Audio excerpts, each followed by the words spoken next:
Chapter 14. The answer came almost immediately. One moment they heard the sound of shuffling feet from somewhere far away, and then, suddenly, they were surrounded by troglodytes. There were too many to count, but Nico was so happy to see them. The troglodytes looked like humans, if humans stood barely a meter high and had evolved from frogs. They had paper-thin lips, over-white faces, recessed noses, and plunging eyes like amphibians. Their skin tone came in seemingly limitless assortments of colors. Even in the dim light, Nico could see greens and blues and browns. One of the trogs, dressed very much like an aerobics instructor from the 80s, had skin that glittered as if covered in yellow gems. Troglodytes had a penchant for costumes, and they were dressed in every conceivable outfit you could imagine. Sweaters on top of overalls, double-breasted suits, jackets over sweatpants, skirts and dresses and blouses, all haphazardly assembled and layered on top of one another. One trog wore nothing but neon pink, high-waisted leather pants, a jacket with cropped shoulders over pink mesh, and an audacious cowboy hat, all of it studded with gold. The hats were, well, if anything was expected of a trog, it was that they loved hats. Rarely had Nico seen a troglodyte wear only one at a time. Indeed, every trog in Nico's field of view had stacked multiple chapeaus on top of their head. Beanies under Stetstones, under newsboy caps, under snapbacks, under crowns. If it went on top of a head, the troglodytes wore it. The trog Nico knew best, Screechblank, stepped forward, decked out as usual in his miniature George Washington costume, complete with a white wig under a leather tricorn. "We see you, Nico D'Angelo, and Will Solis," Screechblank cried. Of course, his actual speech was punctuated with the constant clicks, growls, and screeches the trogs used to communicate. "Thank you, grrr. Oh, great Screechblank, CEO of the troglodytes," said Nico. "I will step forward. We come bearing click gifts, oh great Screech, troglodytes." Nico watched in horror as Will unknowingly told the audience that he came bearing rotten gifts to the great fermenting troglodytes. Then his boyfriend set down his knapsack in front of a couple of jittery, nervous trogs and pulled out the other 2 hoodies he had packed. He held them high and asked, "Do these gifts grr you?" The troglodytes looked uncertainly at Screechblank. "Will, what are you doing?" Nico whispered. "I thought I'd at least try," Will said. "You just asked them if your hoodies devour them." "No, that's not what I said." Nico nodded. "It totally is." But the trogs seemed to have understood the gesture. 2 of them had already slipped inside the pale blue hoodies, which dragged on the ground due to their short stature. Screechblank doffed his triangular head. "They do devour us," he said. "Come, Nico and Will, Screech, and join us in our new home." Will smiled at Nico. "Guess I did okay?" Nico chuckled. "Yeah, I think so." He took Will's hand in his. "Thank you for trying." They began their trek through the dark cavern with Screechblank in the lead. Soon they entered a side passage lit by clusters of bioluminescent mushrooms, the trog version of wall sconces, and Nico could see well enough to put his glowing sword away. One of the trogs who had snatched a hoodie danced a little jig in front of Will, clicking and screeching before darting away. "I think that trog in particular is happy with you," said Nico. Will scanned the crowd, which was chattering and clicking fiercely in their colorful fashion assemblies. "They've really improved their clothing options since we last saw them." "That was a part of the appeal of this place," said Nico. "They're right by the river Styx." Will tilted his head. "I don't get it." "The Styx carries the remains of broken dreams." Which means? Well, when the dead cross the river, they abandon their mortal lives. A lot of time they discard the last of their precious memories in the water. You can see all sorts of debris floating in the current. The pages of unfinished manuscripts, painting that went unsold, photographs of loved ones. Will winced. That is so sad. Nico hadn't really thought of it that way. To him it was just the nature of the underworld, but he nodded in sympathy. Anyway, a lot of clothing ends up here too. The trucks have a great time fishing it all out. And Hades doesn't mind? Nico shook his head. I doubt he ever going to notice or care that there's less. Nico stopped himself. He'd almost said garbage, but Will would probably find that a harsh way to describe the remnants of people's lives. Less stuff in the sticks? This is the perfect place for the troglodytes to be. No one is looking for secret caves on this side of the sticks, and no one from the world above is ever going to come down here willingly. So there is like zero chance that their home might, well, accidentally get trampled by a bunch of Tory Silvestris. Ugh, said Will. I don't even eat beef anymore because it reminds me of them. The tunnel twisted sharply to the left. Nico and Will felt silent as the light ahead of them grew, along with the echoes of what sounded like a mysterious party. The truck escort rushed forward, clicking and hissing excitedly, and the tunnel opened into a cavern even larger than the first. Sweet Hades, muttered Nico. He'd seen the earlier stages of the construction, but the sheer scope of what the trucks had accomplished since his last visit took Nico's breath away. If their previous home had been akin to a subway platform, this was Grand Central Station. The troglodytes had carved the cave's ceiling into an elaborate dome, with friezes of trucks chasing giant lizards and bulls, then repurposed the largest stalagmites and stalactites into looming support columns, reinforced and decorated with all manner of garbage. To the right, the trucks had set up a massive staging area, where they organized all the human objects they'd found into house-sized piles. Though Nico couldn't see any rhyme or reason to the way things were sorted.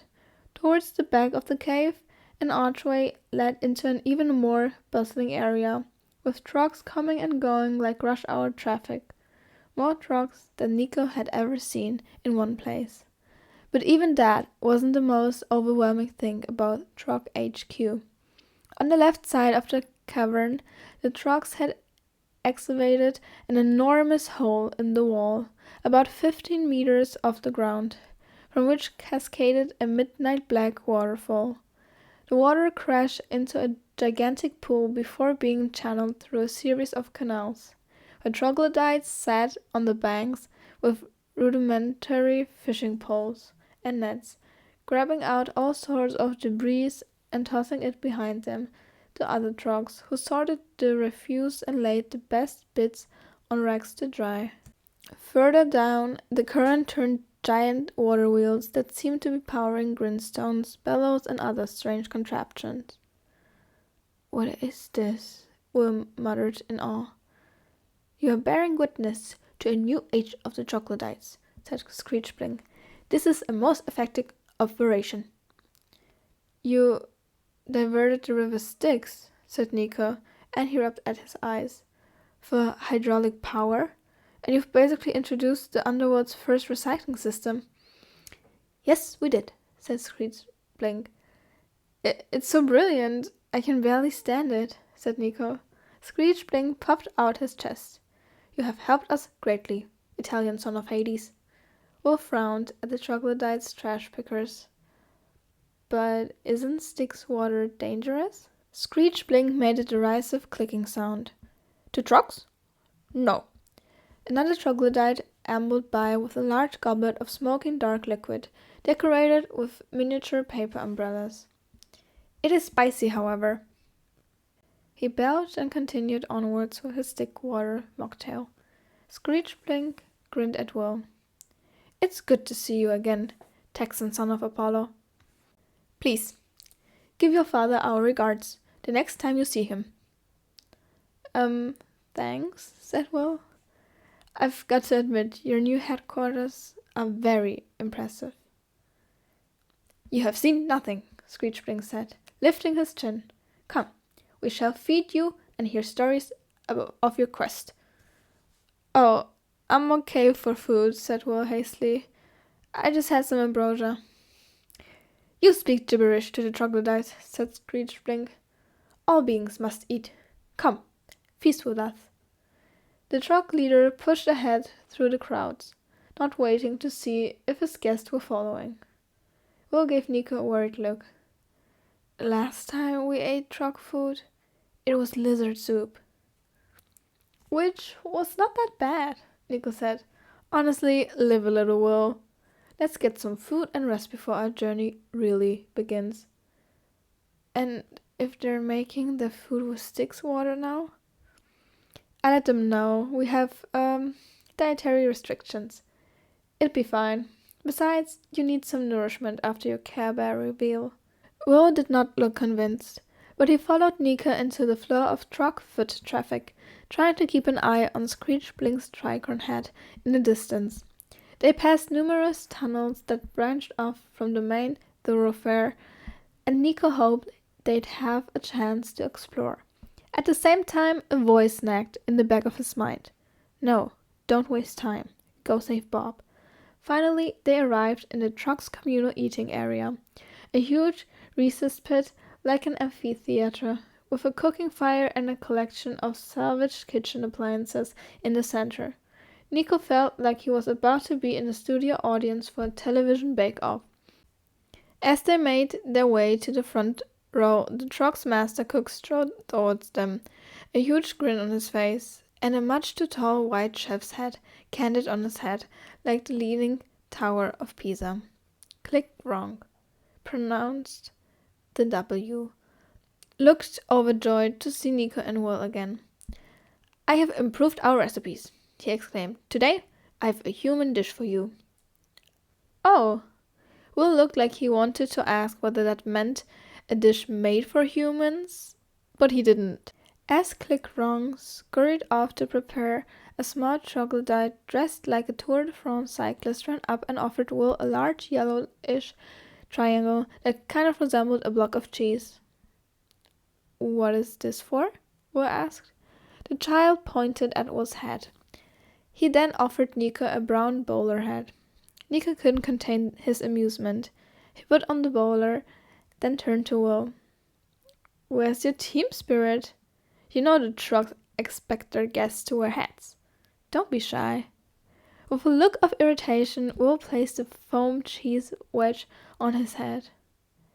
Why can't I ever get a normal hat? Who likes normal? Nico said. I much prefer the weird. Says the guy with the normal hat.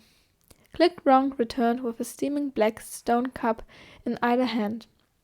Please provide feedback, he said. I accept a rating between 1 and 5 stars. Nico peered into the cup. The broth was a dark red color with pieces of some sort of animal protein floating in it. Looks great, though I should have mentioned we can't ingest Styx's water. Click-Wrong waved aside the comment. I'm aware of human digestive weaknesses. Do not worry. Bon screech appetit.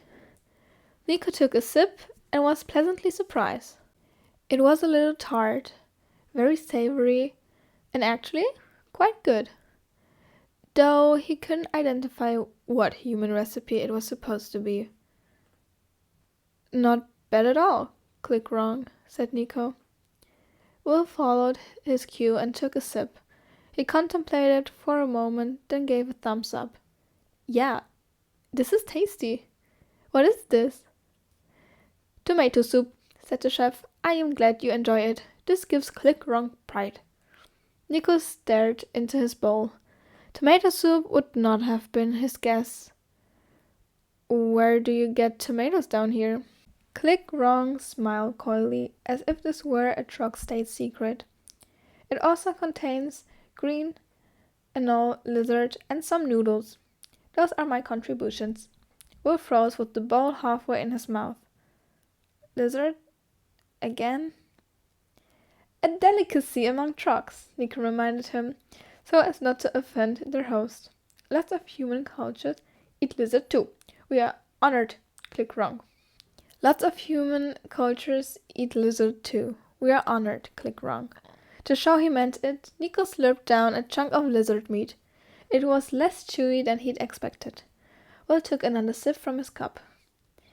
And what kind of noodle did you find? The most common kind your humans use, said Click wrong.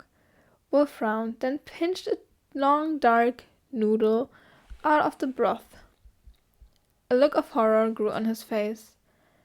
Would that be the kind of noodle we wear on our shoes? Exactly, said Click wrong, delighted. They are quite tasty. Nico covered his mouth to hold in the laughter.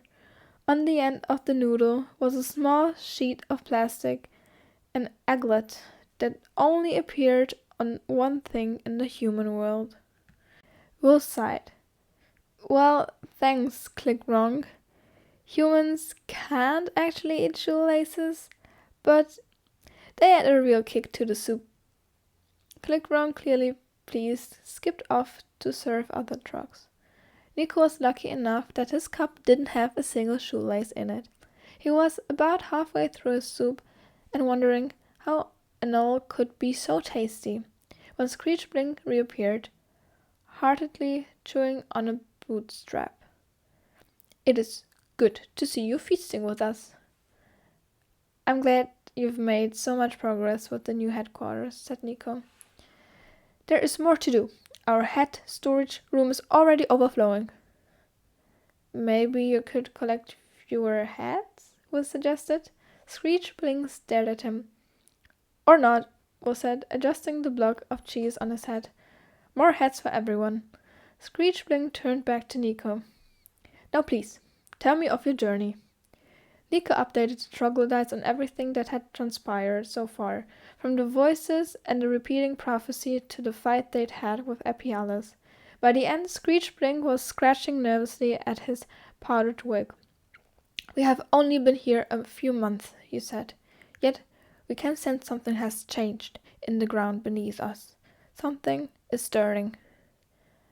I don't like the sound of that, said Will. What do you think it is? Asked Nico. We do not know. Screech Blink clicked his tongue a few times. We lack wisdom of the underworld and its many strange creatures. That's understandable, said Will. But I do know this. Screech Blink sniffed the air. The change has a strong smell. And that scent is on you. I'm sorry, what? Said Nico. It's on both of you, said Screech Blink. A smell of... I do not know. Will sniffed his hoodie. Is it from our run-in with Epialis? No, said the troglodyte. I know that scent of demons. This is similar, but stronger. Related. It perplexes me. The Trog CEO turned to the crowd in the dining area and shouted, Trogs, come and smell these demigods. Suddenly, Nico and Will were swarmed by other troglodytes, pressing their noses against them. Excuse me, said Will, trying to push one away while smelling his knee. Yes, yes, the troglodyte grinned up at him from beneath their sideway baseball cap. The smell is all over you. On you as well, said another one, sniffing Nico's shoes. Very strong. Like fish rot. No, like truffles, said another. Bug goo, suggested a third. It is the changey smell, said a trog in a cowboy hat, and the others murmured their assent. Yes, the changey smell. Nico's skin crawled. Whatever this changey was, he didn't want to smell like it. A fierce chorus of clicks and growls broke out nearby, and Screech Blink excused himself to deal with a group of young troglodytes who were fighting over a set of matching wizard hats. As he walked away, Nico's thoughts began to race. Epialis had mentioned Mother. Screechbling said the smell might be related to demons. Nico's theory from before resurfaced, but he didn't want it to be true. It couldn't be. Nico? Will nudged him. You okay? Yeah, just thinking. Nico must have been sending out strong I don't want to talk about it vibes because Will didn't ask for details. At least the troglodytes seem happy down here, he offered. I didn't expect that. Nico raised an eyebrow. Why not? Will shrugged. Just the underworld, land of the dead. I thought they might find living here depressing. Death is part of life, said Nico. We always live next door to it. I don't think that fact should be called depressing. Okay, sure, but living in this place? Will scanned the cavern, like he was looking for something that just wasn't there. Nico took a deep breath. He reminded himself that Will had been through a lot today. They both had. Not everything here is the worst in the universe, he said. My father lives in the underworld, and lots of living people keep this place running. Bob was the janitor here. Remember? Yeah, I remember, said Will. I'm just saying, living people like Bob or the troglodytes, they're the exception to the rule, right? Nico scowled. He wished Will could be a little more open-minded about the underworld. The troglodytes may not have been born here, but they fitted right in. Couldn't Will see that? But Nico didn't want to fight anymore. He also supposed their encounter with Epialus hadn't made for the best first impression of his father's realm. He was trying to figure out how to say that, how to spin his irritation into something more positive, when Screechbling reappeared, having successfully mediated the wizard hat dilemma. Now, Nico D'Angelo, said the CEO. Where were we? Unfortunately, Nico remembered the smell of change, of something stirring. Mother. Epialus had warned they would meet her soon enough. I know what is stirring, Nico said. Or at least, I think I know. Screechbling examined him, his eyes moving quickly back and forth. Then his pinkish tongue flicked in and out of his mouth. How would you know this, Nico D'Angelo? Nico hesitated to say. He didn't even want to speak her name, but if the troglodytes could sense her, smell her presence, even at this great distance, then they deserved to know. They all might be in danger. You should summon your council, Nico told the trog leader. We need to talk. Then he faced Will. I think I know who sent me those terrible dreams, and why Bob's in trouble.